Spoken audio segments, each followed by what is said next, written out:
말씀을 통해서 솔로몬의 기도 계속해서 우리가 보게 됩니다. 솔로몬이 성전을 건축하고 그 성전이 하나님 앞에 드려지는 기도가 되도록 오늘 우리가 기도하는 것을 보게 됩니다.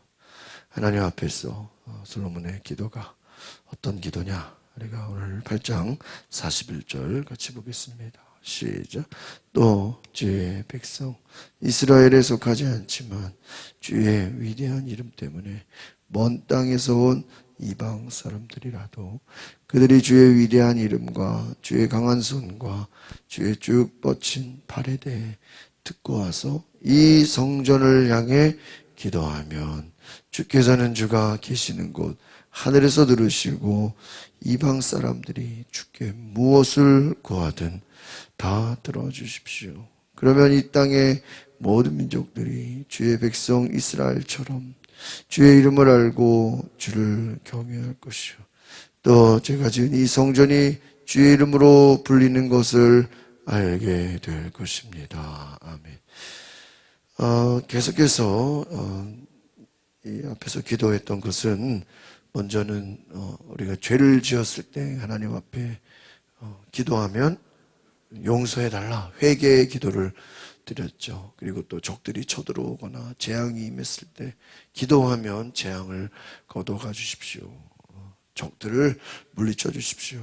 그렇게 기도했습니다. 근데 이제는 이스라엘이 제사장 나라가 되어서 모든 민족이 축복의 통로가 되는 나아가서 이방인들을 위한 간구까지. 야, 이방인들이라도 성전을 향해 기도하면 들어달라. 그래서 성전의 어떠한 그 고유성이라 그럴까? 그곳에 하나님이 계시고 누구든지 와서 기도하면 그냥 다 응답이 된다라는 의미 부여를 하는 것 같습니다. 그래서 모든 사람이 하나님을 알게 하고 경외하고 전쟁에 나갈 때도 주님이 택하신 예루살렘과 성전을 향해 기도하면 기도를 들으시고 그 전쟁에서 이기도록 도와달라 하는 것이죠. 전쟁에 나갈 때 하나님의 도우심을 구하는, 그러니까 모든 위기를 당할 때, 어려움을 당할 때 이 성전에서 기도만 하면 하나님이 들어주시고 붙잡아 주시고 응답해 달라 하는 것입니다. 성전에 대한 그 간구, 성전을 향한 정말 하나님의 역사하심을 바라는 그 기도라고 할 수 있습니다. 그래서 우리가 생각해 보면 이방인들, 이 당시에 이방인들은 어떤 사람들이죠? 하나님을 알지도 못하고 하나님을 대적하는 자들, 말씀이 없는 자들, 하나님께 나아올 수 없는 자들. 그래서 유대인들은 이방인들과 지금도 함께하지 않고 그들을 죄인 취급합니다. 부정하다고 생각합니다. 그런데 오늘 솔로몬의 기도를 보면 이방인들을 위한 기도, 성전이 이스라엘만 위한 것이 아니라 이방인들에게도 은혜의 통로가 된 성전이 되라 하는 것이죠. 그래서 멀리서 온 사람, 이방인이라 할지라도 혈통과 민족과 문화와 종교가 다르더라도 일단 성전에 와서 기도하면 하나님이 그들에게 은혜를 베풀어 달라. 그래서 어떻게 보면 온 나라와 민족을 향한 하나님의 사랑을 보여달라 하는 것이죠. 그래서 오늘 41절에도 주의 백성 이스라엘에 속하지는 않았지만 이방인이죠. 하나님의 위대한 이름 때문에 먼 땅에서 온 이방, 당시에 솔로몬의 지혜가 워낙 대단했기 때문에 이방 왕비들, 이방 사람들도 그 지혜를 들으러 왔다고 합니다. 하나님의 그 위대한 이름, 성전이 있기 때문에 또 아는 사람들이 방문하게 되죠. 그 이방 사람들이라 할지라도 위대한 이름, 주의 이름, 주님의 강한 손, 그 발에 대해 듣고 와서 성전을 향해 기도하면 이방인이라 할지라도 그곳에 기도할 때 하나님 다 들어주십시오. 하늘에서 들어주십시오. 그래서 이 땅의 모든 민족들이 하나님을 경외할 것이다. 성전이 주의 이름으로 불리는 것을 알게 될 것이다. 어떻게 보니 이제 계속해서 앞에서 얘기하는 것은 이 성전이 기도하는 곳이 돼야 된다. 기도의 장소. 우리의 죄가 용서받고 하나님 앞에 간구하는, 하나님을 만나는, 하나님이 계신 곳, 누구든지 와서 기도하는 주님이 계신 곳, 주가 계시는 그곳에서 들으시고 하나님을 만나는 통로가 되라 하는 것이죠. 44절 보겠습니다. 시작. 주의 백성들이 주께서 보내시는 곳에 적과 싸우러 나갈 때 그들이 주께서 선택하신 이 성과 제가 주의 이름을 위해 지은 이 성전을 향해 기도하면, 계속 기도하는 거예요. 싸우러 나갈 때. 여기서 보면은 주의 백성들이 주께서 보내시는 곳에 전제가 있는 거죠. 그냥 무턱대고 전쟁하는 게 아니라 하나님이 싸우라고 하시는 곳에 나갈 때 주께서 선택하신 성과 주의 이름을 위해 지은 이 성전을 향해 하나님께 기도하면이라고 나와 있습니다. 그러니까 이스라엘이 이 성전을 통해서 제사장 나라가 되어서 이방인들이까지라도 와서 기도하면 하나님을 만나는 통로가 되라.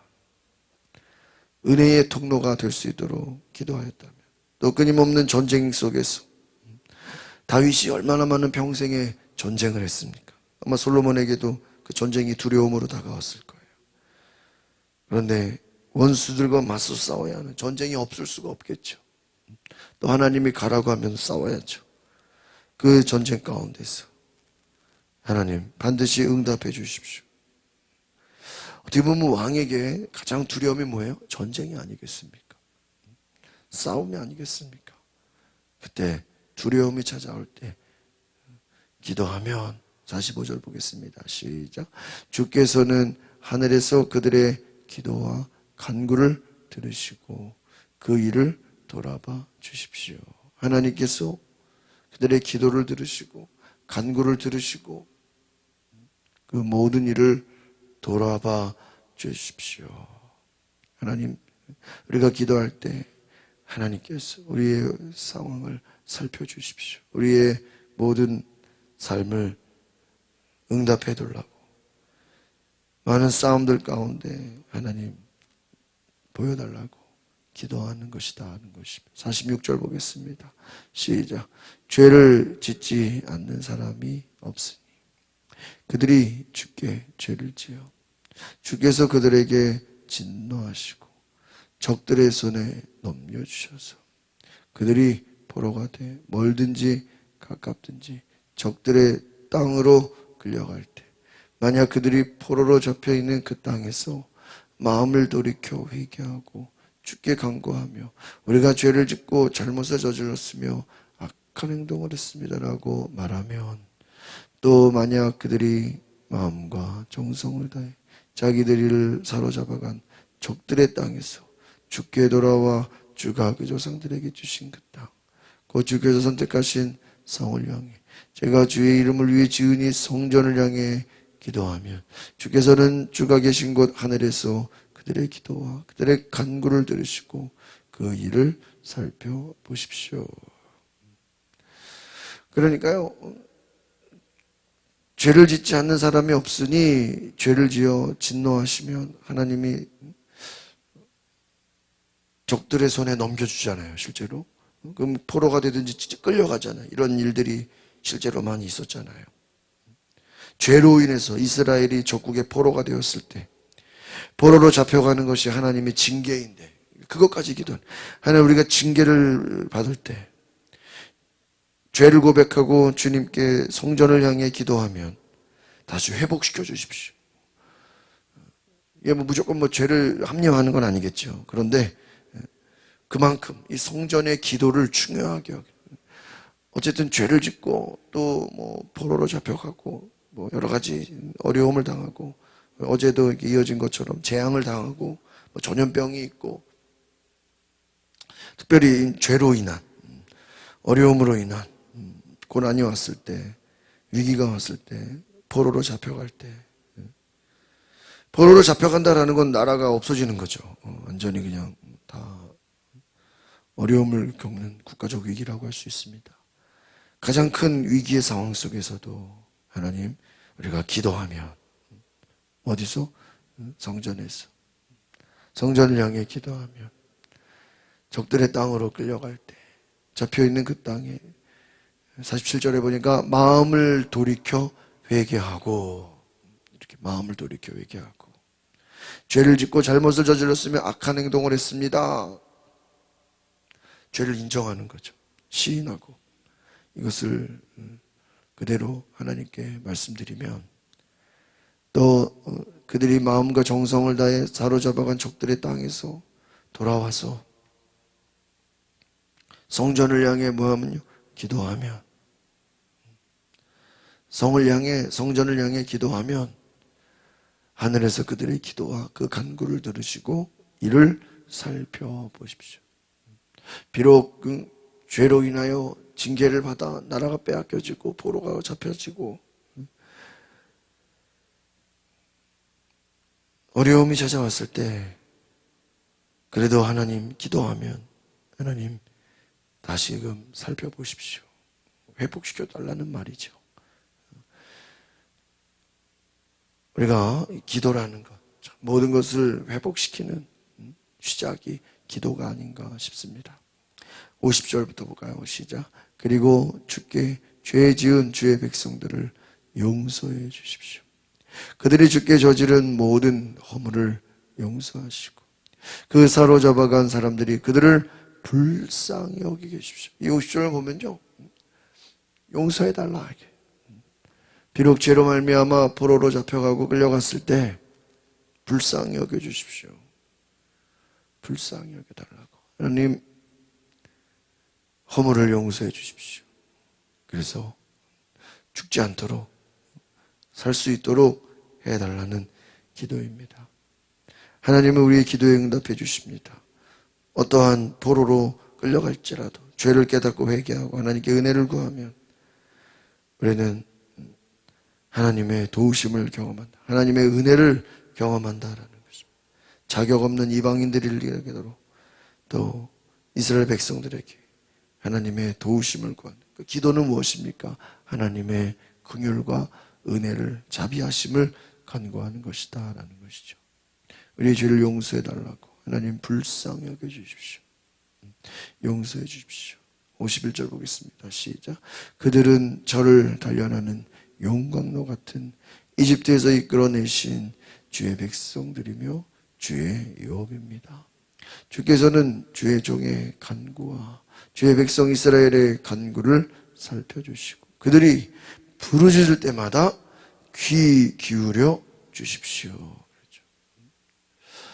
그러니까 이 성전의 의미가 참 대단한 것 같아요. 솔로몬에게 하나님 언제든 기도하면 하나님 귀 기울여 주시고 부르짖 기도할 때마다 응답해 주시고 하나님 우리의 모든 간구를 살펴주. 마지막 53절입니다. 시작.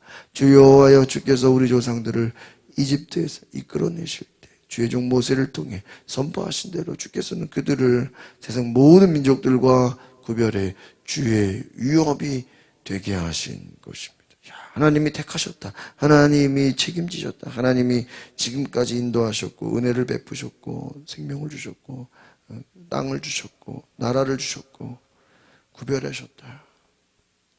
지금까지 모든 베푸신 은혜, 하나님이 인도하시고 함께 하시고 이끄신 모든 것을 이제 이 성전을 통해서 계속하게 해달라 하는 것이죠.